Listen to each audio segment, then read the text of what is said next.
last campaign, Liverpool underwent their most significant season of transition since Rafa Benitez took over from Gerard Houllier in 2004.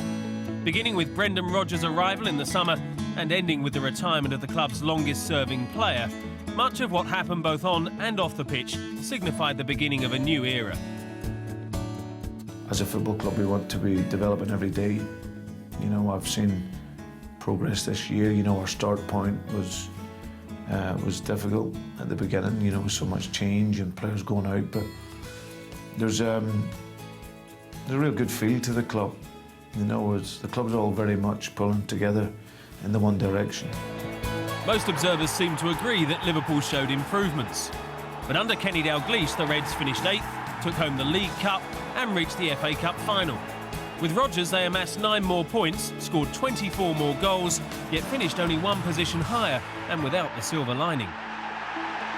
For me, we move on. It's true that, well, last year we won a cup, you know, we won a title, you know, and we played in the final for the other one. So, of course, in this type of things, of course, I wanted to be like the last year, you know, playing, because it's really nice to play, and we won one last year. It's an amazing feeling. But like a team, I think we improved a lot. This manager, he liked to play a lot of, you know, football in the floor, and I really like this type of football. I play in Spain, this type of football all my life from when I was young, and I really like this style of play. Benefiting from Rodgers' initial willingness to give youth a chance, the emergence of Raheem Sterling was certainly a bright note in Liverpool's season. The pacey teenager burst onto the scene, seemingly impervious to the pressures of life at one of English football's most famous clubs.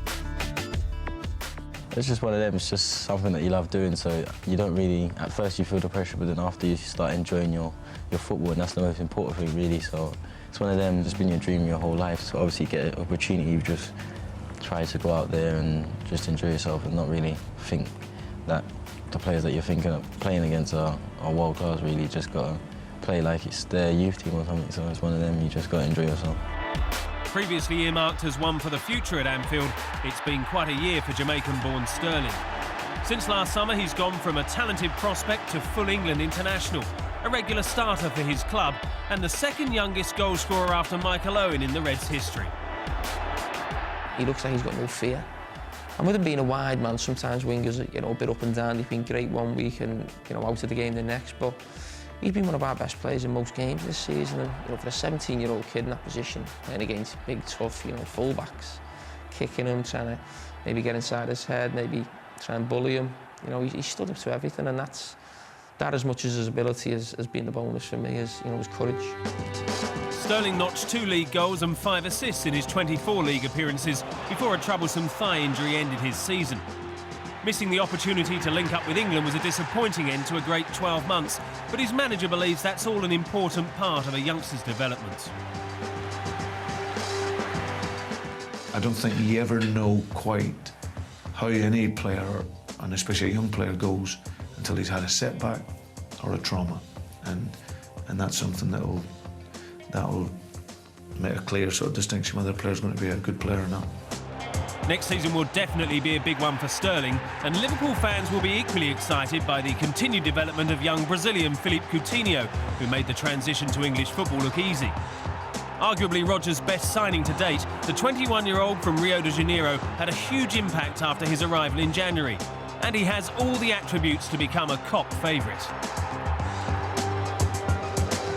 Well, you can see already for the statistics and how he's playing. You know, I think I love to play with him on the left, but when he plays in the middle, I think it's even better. You know, he showed last game with like a number 10. He's an amazing player, and even on the left, it's really good for me because they try to press him as well. Even the winger try to help the right back because 1v1 is really difficult to stop him. So let me space to go and attack more. So I really like to play with him. If there's a cloud hanging over Liverpool's plans for continued progress, it's the future of Luis Suarez. So many times over the last 2 seasons, the gifted but controversial striker has proved the difference. However, with 6 games of a 10-match ban for biting Chelsea's Branislav Ivanovic still hanging over his head, the Uruguayan's made no secret of his unhappiness with life in England. Whether he stays remains to be seen, but the team can point to results such as their 6-0 demolition of Newcastle as evidence they can prosper without their talisman. Yeah, I think we play a fantastic game as well. Was many people question about well, we can play without Luis, and the truth is, yeah, he's our key player. But you can see we have a lot of, another really good players here. I'm looking forward for next season because I think we still play like this. Next season we will fly for sure. To get back in the hunt for trophies is the minimum that's expected of Liverpool. 1 year into his project to make them a force once more, Rodgers has the foundations in place. Now he must build.